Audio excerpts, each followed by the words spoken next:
Welcome to another exciting episode of What's Up, Doc? I'm your host, Dr. John Bender. And I'm digestive Conti. Hey, are you constipated? You talking to me?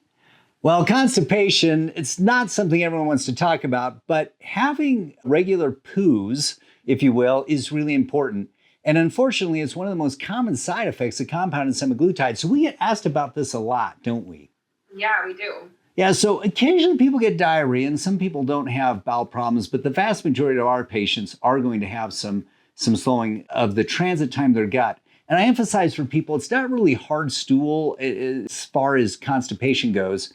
Semaglutide shuts down the gut. I mean, that's what it does. It's basically putting your gut into hibernation mode, so you aren't feeling hunger pains, you're not digesting a lot of food.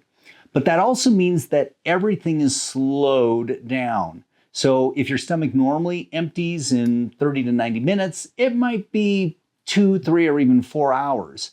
And that's going to cause a lot of gaseousness and abdominal distension up above. But when that happens in your intestine, particularly the colon, it means that you're not having a regular bowel movement. In fact, I normally tell people if they're accustomed to a bowel movement once a day, on compounded semaglutide, it's going to be about every 3 days. So there's something that we recommend everyone do, and that is to start with a tall 8-ounce glass of psyllium fiber, also known as Metamucil. There are many other varieties of psyllium. I actually prefer Consul, Konsyl. You can buy it at most grocery stores. It doesn't have the additives, the orange coloring or the saccharin in it. But that's really more for pros. It's much like trying to mix sawdust and get it to dissolve. It's an acquired taste. Psyllium is an ancient grain. It's gluten-free, and it adds bulk to the stool. It helps trap and eliminate waste. And that also keeps your transit time sped up so that you are not having a backlog of stool. One of the misnomers or misconceptions rather, that patients have is that if they're having a bowel movement every day, they can't be possibly constipated, especially if the stool is well formed. But the truth is, many Americans are not working off their backlog. You may be having that bowel movement every day, but you might have 3 days worth still backed up into your colon. And until you catch up with that, you're going to feel bloated and distended and have more gaseousness. Also, think about your poor stomach. If it's holding that food for 2 or 3 hours and now it's time to dump it, where's it going to go if your colon and small bowel are still full from the last several days? So it adds to the nausea as well when people are not having a regular bowel movement. Now, there are other things that we can do besides psyllium. Some people have a true food allergy to psyllium, and they may use Miralax, which we have not found works as well, but is an option. Janessa, how do you handle these cases when you're doing your nutritional education? Yeah, so I often talk about different ways that we can help with constipation. Number one, we always want you to stay on psyllium fiber. That's super, super, super important. Number two, if you're somebody and you haven't had a bowel movement in several days, then I want you to add an laxative like Ducalax, Miralax, something along those lines. Prune juice also works really well if you want to drink some prune juice. I've found that, from working at the nursing home, that if you want to mix prune juice with your Miralax, that sometimes that just does the trick. But make sure that you're keeping an eye on, Sounds yummy. And your body and your needs, because, we want to make sure that we do what's best. So if you have these concerns, please talk to your healthcare professional and be open and honest about how you're feeling, because we want to make sure that we can help you in the best ways possible. And if you've tried all these things that Janessa and I have just recommended and you still need help, Ducalax, as Janessa mentioned, can also be given as a rectal suppository. Sometimes that will give a little prompt of relief from down below instead of attacking the problem from above.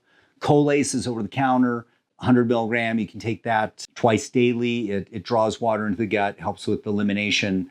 And then occasionally when people are really troubled, like they haven't had a bowel movement in 7 days and it's getting to the point where it's becoming a medical emergency, we'll just have them do a simple bowel prep, kind of like we do for colonoscopy. Drink some Go Lightly or Half Lightly, or have a Fleet's enema if necessary, just to sort of reset the bowel. You can think of it as a colonic.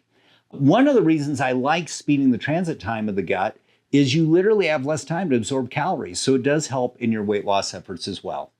Yeah. And then finally, I'd remind everyone, if you're age 40 or over, to consider having a screening colonoscopy. Those definitely should be done age 45 or higher, according to some authorities on the subject.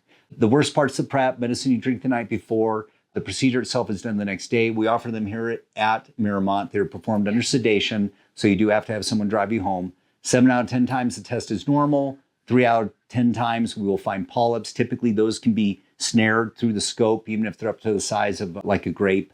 And I've not signed a death certificate for colon cancer in probably over 7 years now. I think I attribute that in part to the fact that we do offer them in-house and we're a little more aggressive. For men and women, colon cancer is the number 2 leading cause of death. Lung cancer is number 1. But here in Colorado, thankfully, a lot of people don't smoke anymore, at least not tobacco. But that's been largely replaced by other more healthy activities. And we have one of the lowest smoking rates in the country. But think about your colon health, keep your colon healthy. Finally, diverticulitis is not fun. It's an infection of the gut that occurs when people develop little holes in their colon. Taking daily psyllium fiber will prevent that from happening, folks. So you may not care now if you're in your 30s, 40s, or 50s. You will when you get into your 60s, 70s, or 80s. So please think about gut health, add some psyllium fiber. Any other thoughts about constipation? Are you constipated, Janessa? No, I'm not. Okay, well, neither am I. And that's all I have for today. So here's to a good poo. From What's Up, Doc, I'm Dr. John Bender. I'm Janessa with Prime. Take care. We'll see you next time.